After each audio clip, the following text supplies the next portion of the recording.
So hello guys, welcome to my channel.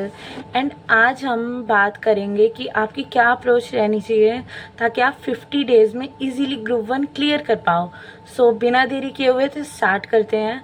हमारे group one में सबसे पहले तो 3 सब्जेक्ट्स होते हैं। First account, second law and third taxation. सबसे पहले सबसे खतरनाक सब्जेक्ट की बात कर लेते हैं जो कि आप सभी को पता है, जो कि है टैक्सेशन। टैक्सेशन में हमारे 2 पार्ट्स आते हैं। पहला आता है डीटी, दूसरा आता है आईडीटी, मतलब direct tax and indirect tax. दोनों बराबर मार्क्स के होते हैं। Indirect tax that is GST. सबसे पहले हमारी अप्रोच ये रहनी चाहिए कि हम ज़्यादा फोकस करें जीएसटी पे, क्योंकि as compare to DT GST में स्कोर करना ईजी होता है। अगर हम जीएसटी को अच्छी तरह करके जाएं, 50 मार्क्स की जीएसटी आती है, हम इजीली उसमें 35 टू 40 मार्क्स अगर स्कोर कर ले, 35 टू 40 भी नहीं, अगर 25 टू 30 भी कर लें तो हमें डीटी में बहुत कम स्कोर करना पड़ेगा ताकि हमारा एग्रीगेट भी बन जाए और हम इजीली क्लियर भी कर जाएं। टैक्सेशन के लिए तो मैं आपको यही बोलूँगी कि ज़्यादा फोकस तो जीएसटी पे करो और उसके बाद डीटी पे फोकस करो। डीटी में हमारा मेन तो क्या होता है, एक तो टोटल इनकम की क्वेश्चंस हमें प्रैक्टिस करने होते हैं, एंड सेकेंडली हमारा ये होता है कि जो क्लबिंग ऑफ इनकम चैप्टर है, सेट ऑफ चैप्टर है, रिटर्न फाइलिंग है, उसमें से भी क्वेश्चंस बनते हैं। अगर हम वो भी करके जाते हैं तो इजीली हम अटेम्प्ट कर सकते हैं। और सबसे ज़रूरी बात जो कि हमें टैक्सेशन में रखनी चाहिए कि हमें क्वेश्चंस प्रैक्टिस करने हैं। और अब मैं आपको बताती हूँ मैंने क्या किया था क्वेश्चंस प्रैक्टिस करने के लिए। One of the best teacher available है यूट्यूब पे, जो कि है विवेक गाबा सर, और वो अपने टैक्सेशन नोट फॉर ऑल के नाम से अपनी एक सीरीज़ चलाते हैं। उस सीरीज़ में सर क्या करते हैं, हर एक चैप्टर के पहले तो अमेंडमेंट्स करवाते हैं वो, और उसके बाद जो भी हर एक चैप्टर के क्वेश्चंस होते हैं सर वो करवाते हैं, जो कि मैंने सारे अटेंड किए थे जब मैंने ग्रुप वन दिया था।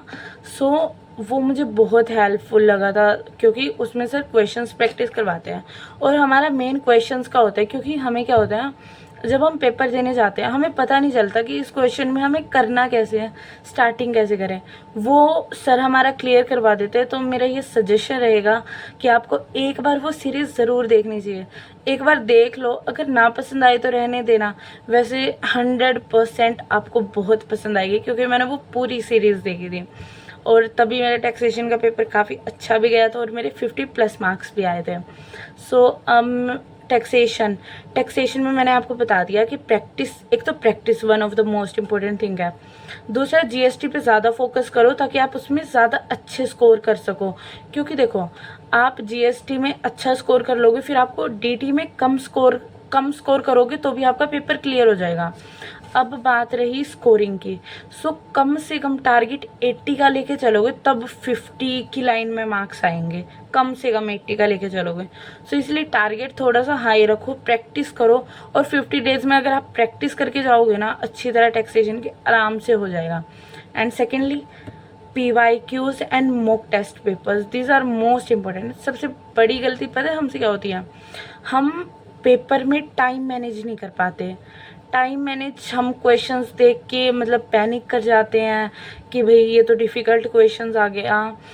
इस चक्कर में जो हमें आता होता है हम वो भी नहीं कर पाते। अगर हम टाइम बाउंड मैनर में प्रैक्टिस करते हैं PYQs पेपर की तो हम इजीली कर पाएंगे।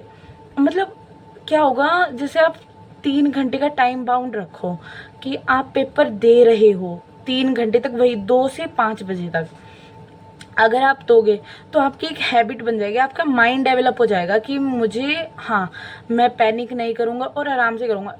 एटलीस्ट आप 4 से 5 प्रीवियस ईयर क्वेश्चन पेपर करके जाओगे तब आपके अंदर खुद ब खुद कॉन्फिडेंस बिल्डअप हो जाएगा कि हाँ मुझे आता है, मैं करूँ। जितनी आप प्रैक्टिस करोगे उतना ज़्यादा कॉन्फिडेंस आएगा और उतना ज़्यादा आप अच्छा पेपर करके आओगे। प्रैक्टिस बहुत ज़रूरी है और ख़ासकर PYQs एंड MTP ज़रूर अटेंड करके जाना है। MTP कर लो जो आपके अटेम्प्ट में रिलीज़ होती है, पास्ट ईयर्स की भी कर सकते हो। और वैसे प्रीवियस ईयर क्वेश्चंस क्योंकि अगर आप प्रीवियस ईयर क्वेश्चंस करते हो ना, आपको क्वेश्चंस पता लग जाते हैं कि किस टाइप के क्वेश्चंस आते हैं, आप इजीली उन्हें अप्रोच कर सकते हो। ये हो गई टैक्सेशन की बात। और वो सजेशन आपको याद ही है जो विवेक गाबा सर की free of cost sir available करवा रहे हैं। ऐसा कंटेंट मतलब जहाँ तक मुझे लगता है कि कोई पैसे लेके भी नहीं दे सकता जितना अच्छा सर कंटेंट दे रहे हैं फ्री ऑफ कॉस्ट। सो आपको उसका यूटिलाइजेशन बहुत अच्छी तरह करना चाहिए, क्योंकि यार हमारे पास रिसोर्स है तो हमें यूटिलाइजेशन करना चाहिए उस चीज़ का।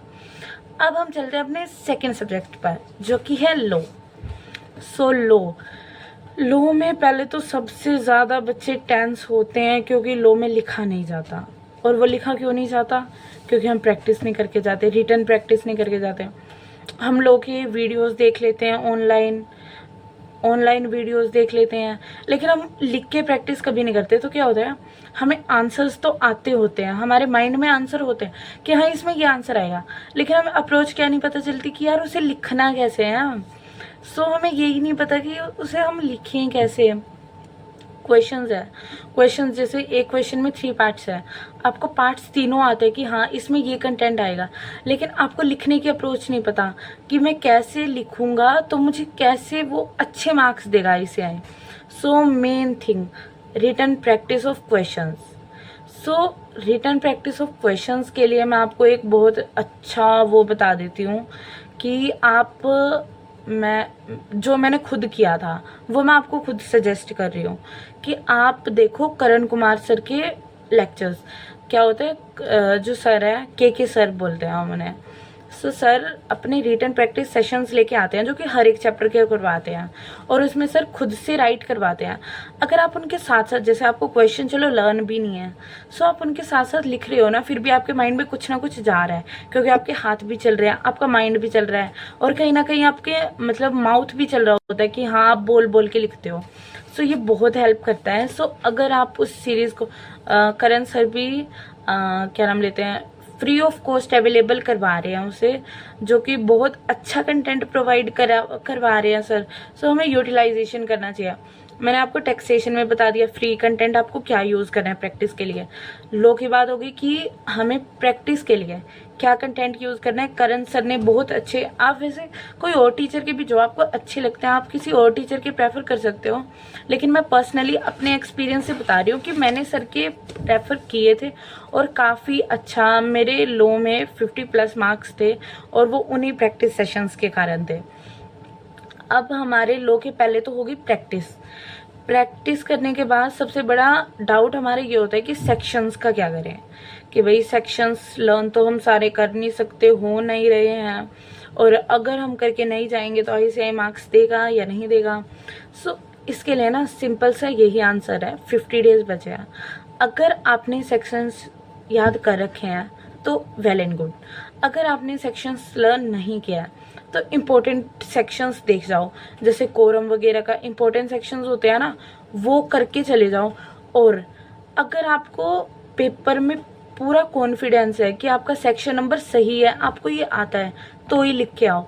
गलत सेक्शन नंबर मत डाल के आना, क्योंकि अगर आपने गलत सेक्शन नंबर डाला तो आपको जो मार्क्स मिल रहे हैं वो भी नहीं मिलेंगे। अगर आप सेक्शन नंबर नहीं डालोगे ना तो इतना इम्पैक्ट नहीं पड़ता, जैसे वो कम से कम क्या आधा नंबर काट लेंगे कि आपने सेक्शन नंबर कोट नहीं किया।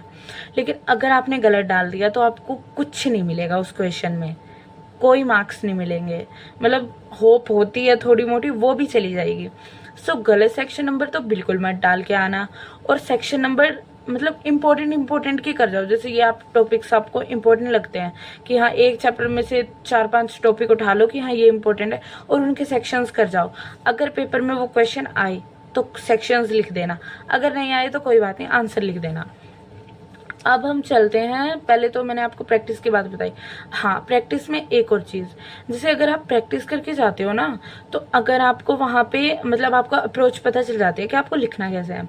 अगर आपको एग्जाम में क्वेश्चन नहीं भी आ रहा है ना, तो भी आप कुछ ना कुछ लिखाओगे। जैसे 4 नंबर का क्वेश्चन है, आपको क्वेश्चन नहीं आता, आपको थोड़ा बहुत पता है कि हाँ ये होता है, तो आप लिख आए, क्योंकि आपको अप्रोच पता है लिखनी कैसे है, तो भी वो आधा या 1 नंबर दे देगा। और हम CA स्टूडेंट्स हैं, हमारे लिए आधा 1 नंबर बहुत मैटर करता है। सो आप इजीली लो में स्कोर कर लोगे अगर आप अच्छी तरह प्रैक्टिस करके जाओगे। एंड लास्ट, आप आपको प्रीवियस ईयर क्वेश्चंस करके जाने हैं, प्रीवियस ईयर क्वेश्चंस पेपर करके जाने हैं, जो कि आप वही टाइम बाउंड मैनर में करोगे जैसे आप टैक्सेशन का कर रहे हो। 2 से लेके 5 बजे तक, 2 से लेके 5 बजे तक आप करोगे ना, आपकी पहली बात प्रैक्टिस होगी क्वेश्चंस की, आप हाथ से लिख रहे हो। दूसरी बात आपका माइंड अलर्ट हो जाएगा कि हाँ इसमें ये आंसर आएगा। और सेक्शन नंबर भी अगर आपको याद आ रही है तो आपको पता चल जाएगा। अगर आपने कोई सेक्शन नंबर गलत भी लिख दिया तो आपको पता चल जाएगा, क्योंकि ये गलती हम घर पे अफोर्ड कर सकते हैं लेकिन एग्जामिनेशन में नहीं, क्योंकि हमें पता है हमारा कितना मैटर करता है क्लियर करना।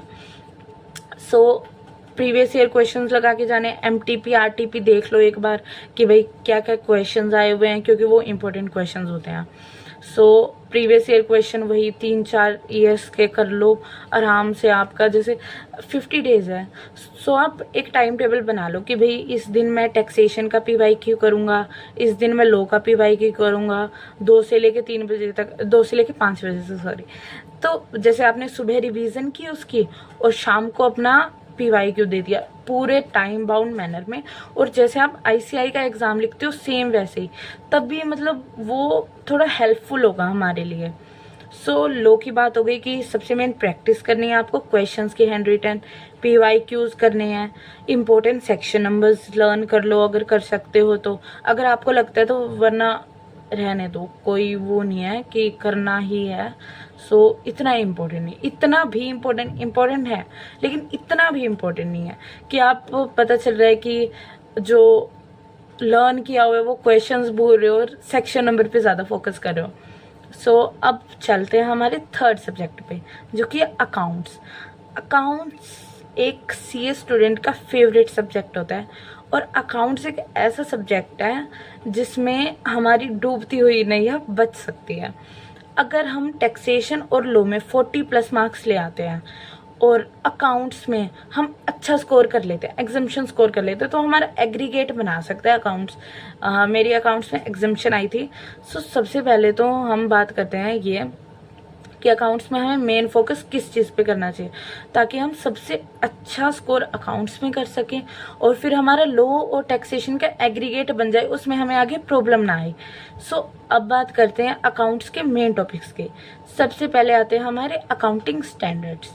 अकाउंटिंग स्टैंडर्ड्स हमारे मार्क्स कैरी करते हैं 50 to 55 marks accounting standards carry करते हैं। सो अगर हम अकाउंटिंग स्टैंडर्ड्स अच्छी तरह करके जाते हैं, अच्छी तरह कैसे करने हैं, मॉड्यूल के क्वेश्चंस। अगर आप मॉड्यूल के क्वेश्चन सॉल्व करके जाओगे ना तो आप इजीली पेपर में अटेम्प्ट कर सकते हो, क्योंकि क्वेश्चंस में वैल्यूज चेंज आ सकती है, थोड़ा बहुत अप्रोच सेम रहेगी, वैल्यूज चेंज होगी, 1-2 क्वेश्चंस का मिलके बना देंगे वो क्वेश्चन, लेकिन अप्रोच सेम होगी तो आपको आता होगा। सो आप मॉड्यूल के पहले तो अकाउंटिंग स्टैंडर्ड्स अच्छी तरह करके जाओ मॉड्यूल के। अब हो गया हमारा फर्स्ट, हमारी प्रेफरेंस होनी चाहिए अकाउंट्स में अच्छा स्कोर करने के लिए अकाउंटिंग स्टैंडर्ड्स। अब हमने वो अच्छी तरह कर लिए, फिर हम जाएंगे मेन चैप्टर्स पे। मेन चैप्टर्स कौन से हैं, जैसे consolidation, amalgamation, cash flow statement, branch accounting. ये हमारी जो रिमेनिंग वेटेज है वो कैरी करते हैं। सो अगर हम ये चैप्टर्स अच्छी तरह कर जाते हैं सो हम मतलब हमारी अकाउंट्स में 100% की वो होनी प्रिपरेशन होनी चाहिए, तब जाके हम अकाउंट्स में बहुत अच्छा स्कोर करेंगे और फिर हमारा एग्रीगेट बन जाएगा। सो अकाउंट्स तो बहुत इम्पोर्टेंट सब्जेक्ट है हमारे लिए। सो अब हम चलते हैं पहले आपने अकाउंटिंग स्टैंडर्ड्स के मॉड्यूल से। हमारी मेन प्रेफरेंस पहले होनी चाहिए मॉड्यूल के क्वेश्चंस करना, उसके बाद हम कोई भी मतलब मटेरियल को रेफर कर सकते हैं। जैसे आप कोई अपने टीचर से जहाँ से क्लासेस ले रखी है आपने, आप उस मटेरियल को रेफर करो, लेकिन आपकी फर्स्ट प्रेफरेंस होनी चाहिए आईसीआई मॉड्यूल। अब हमने पहले अकाउंटिंग स्टैंडर्ड्स किए हैं, फिर हमने किए मेन चैप्टर्स। अब हमारा मतलब आपने 100% सिलेबस कर लिया है अकाउंट्स का। सो अब हम नेक्स्ट स्टेप बढ़ेंगे कि हम प्रीवियस ईयर क्वेश्चंस करेंगे और एमटीपी आरटीपी करेंगे। एमटीपी आरटीपी क्वेश्चंस हमें लिख के देखने हैं और प्रीवियस ईयर क्वेश्चन वही हमें टाइम बाउंड मैनर में करने हैं, ताकि हम 2 से लेके 5 बजे तक करेंगे, एग्ज़ाम देंगे। मतलब पूरा हमें ऐसा माहौल बनाना है कि मैं एग्ज़ाम दे रहा हूँ और बाद में हम जब इवैल्यूएशन करेंगे उसकी, तब हमें हमारी मिस्टेक्स पता चलेगी। पता है प्रीवियस ईयर क्वेश्चन सॉल्व करने का मेन रीज़न क्या है? ताकि हमें अपनी मिस्टेक्स पता चले कि हम मिस्टेक कहाँ पे कर रहे हैं, ताकि हम जो मिस्टेक हम एग्जामिनेशन हॉल में करने वाले थे वो हम घर पे ही करते, ताकि हम वहाँ पे ना करें और अच्छा स्कोर कर पाए। सो अकाउंट्स में हमें मतलब एग्जेम्पशन स्कोर करनी थोड़ी सी नेसेसरी हो जाती है, ताकि हमारा एग्रीगेट आराम से बन जाए और वो हमें वो ना रहे कि यार एग्रीगेट ना बना तो 40 प्लस मार्क्स हमें सभी में लाने हैं, वो तो लाने ही लाने हैं। लेकिन कोशिश करो कि अकाउंट्स में थोड़ा ज़्यादा एफर्ट दे दो, ताकि वो टैक्सेशन एंड लॉ को भी संभाल ले, क्योंकि टैक्सेशन में थोड़ा सा हार्ड हो जाता है मार्क्स ग्रैब करना। अब हमने की अकाउंट्स की बात, हमारे तीनों सब्जेक्ट्स की बात हो गई। हमने इनमें से की पॉइंट्स पहले क्या निकाले कि पहले तो प्रैक्टिस इज मस्ट। टैक्सेशन में प्रैक्टिस करनी है हमें क्वेश्चंस की, जो कि मैंने आपको रेफर किसे करना है वो बता ही दिया। लॉ में आपको क्वेश्चंस हैंड रिटन प्रैक्टिस करनी है, ताकि आप इजीली वहाँ पे आपको अप्रोच पता चल जाए कि लॉ के क्वेश्चन टैकल कैसे करने हैं और आप इजीली एग्जामिनेशन में लिख पाओ। एंड थर्डली अकाउंटिंग स्टैंडर्ड्स का मैंने आपको बता दिया कि आपको करना कहाँ से है, जो कि मॉड्यूल है, और पहले अप्रोच कौन से मतलब एसेज को करना है, चैप्टर्स को करना है, वो मैंने आपको बता दिया। अब तीनों सब्जेक्ट्स की बात हो गई। सो 50 डेज है, अपना 100% दे दो, ताकि आप जब रिजल्ट आए तब क्लियर देखो। और पता है यार, स्ट्रेस मत लो। सीए ना हमारी लाइफ का एक पार्ट है, लाइफ नहीं है। करना है हमें, लेकिन अपनी मेंटल हेल्थ को मतलब दांव पे लगा के नहीं। तो करते रहो और क्लियर करते रहो, और मिलते हैं अगली वीडियो में। Till then bye bye.